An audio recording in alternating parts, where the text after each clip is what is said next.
সৈনিকেরা বলে রে জিয়া নাই, জিয়া সারা বাংলায়, জিয়া সারা বাংলায় বলে রে জিয়া নাই। কারণে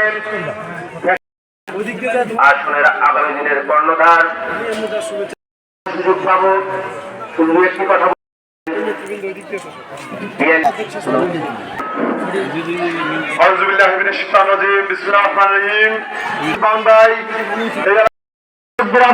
কৃষি উপকরণের সংখ্যাটা ইনশাল্লাহ আমার নেতা বলেছেন আমরা ক্ষমতা আসলে কৃষকদের জন্য কৃষি উপকরণ ন্যায্য মূল্যে কিংবা বিনামূল্যে তাদের কাছে পৌঁছে দেওয়ার ব্যবস্থা করব।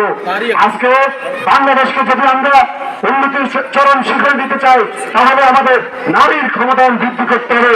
নারীকে অর্থনৈতিকভাবে অধিকার বিমোচন করতে চেয়েছেন, সেটা হচ্ছে আমাদের যারা ফ্যামিলি আছে স্ত্রী গৃহকর্ত্রী অথবা তার মা, সেই ফ্যামিলির গৃহকর্ত্রী আমাদের পক্ষ থেকে আন্তরিক ধন্যবাদ ও কৃতজ্ঞতা জানাচ্ছি। আপনারা আপনাদের মূল্যবান সময় ব্যয় করে আজকে আমাদের নেতা জনাব তারেক রহমান বাংলাদেশের আগামী দিনের বাংলাদেশ সুনির্মাণের যে 31 দফা রূপরেখা 31 দফা নিয়ে আমি আপনাদের সামনে উপস্থিত হয়েছি। আপনাদের সামনে দু একটি কথা বলবো। দ্রুতভাবে অনেকগুলো বক্তব্য আছে যেগুলো হয়তো আপনাদের অনেকে সেগুলো হয়তো আপনাদের বুঝতে, সেই মেসেজটুকু আপনাদের দেওয়ার জন্যই আমি জনাব তারেক রহমানের পক্ষ থেকে আমার দলের পক্ষ থেকে তারেক রহমানের নির্দেশে আজকে উনি নির্দেশ দিয়েছিলেন ছোটবেলায় আমরা যেরকম স্কুলে যাওয়ার আগে স্কুলে প্রাইমারি স্কুলে আমরা যখন পড়তাম যারা আমাদের সন্তান তুল্য ছোটবেলায় মায়েদের কাছে আমরা বায়না ধরতাম যে আমাদের টিফিনের জন্য বিএনপি আমেরিকার কাছে ধর্ণা দিতেছে।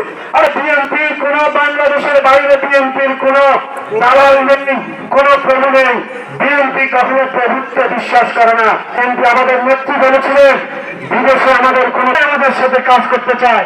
আমরা পৃথিবীর সব দেশের ধর্ম বর্ণ নির্বিশেষে আমরা সবাইকে বন্ধুরূপে গ্রহণ করে প্রস্তুত, কিন্তু কেউ যদি আমাদেরকে দাসত্বের শৃঙ্খলে আবদ্ধ করতে চায় তাহলে কিন্তু বাংলাদেশের মানুষ তাদের জন্য দাঁত ভাঙা জবাব দেওয়ার জন্য কিন্তু প্রস্তুত। আপনারা কি প্রস্তুত আছেন? এবং তার প্রমাণ বিগত 2024-এর 5ই আগস্ট এবং পুরুষ ভাইয়েরা এবং নবীনরা আসসালামু আলাইকুম ওয়া রাহমাতুল্লাহি ওয়া বারাকাতুহু। আসনের আগামী দিনের কর্ণধার বিপ্লবী বিএনপি নেতা জনাব মামুন হোসেন ভাই, এই এলাকার স্মৃতি সন্তান,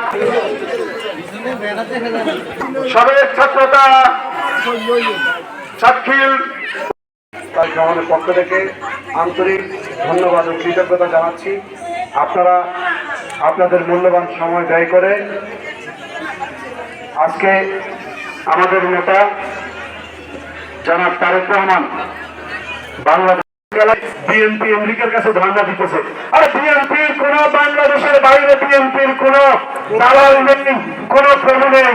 বিএনপি কখনো প্রভুত্ব বিশ্বাস করে না। বিএনপি আমাদের নেত্রী বলেছিলেন বিদেশে আমাদের কোন আমাদের সাথে কাজ করতে চায়। আমরা পৃথিবীর সব দেশের ধর্ম বর্ণ নির্বিশেষে আমরা সবাইকে বন্ধুরূপে গ্রহণ করে প্রস্তুত, কিন্তু কেউ যদি আমাদেরকে দাসত্বের শৃঙ্খলে আবদ্ধ করতে চায় তাহলে কিন্তু বাংলাদেশের মানুষ তাদের জন্য দাঁত ভাঙা জবাব দেওয়ার জন্য কিন্তু প্রস্তুত। আপনারা কি প্রস্তুত আছেন? এবং তার প্রমাণ বিগত 2024-এর 5ই আগস্ট হয়েছে।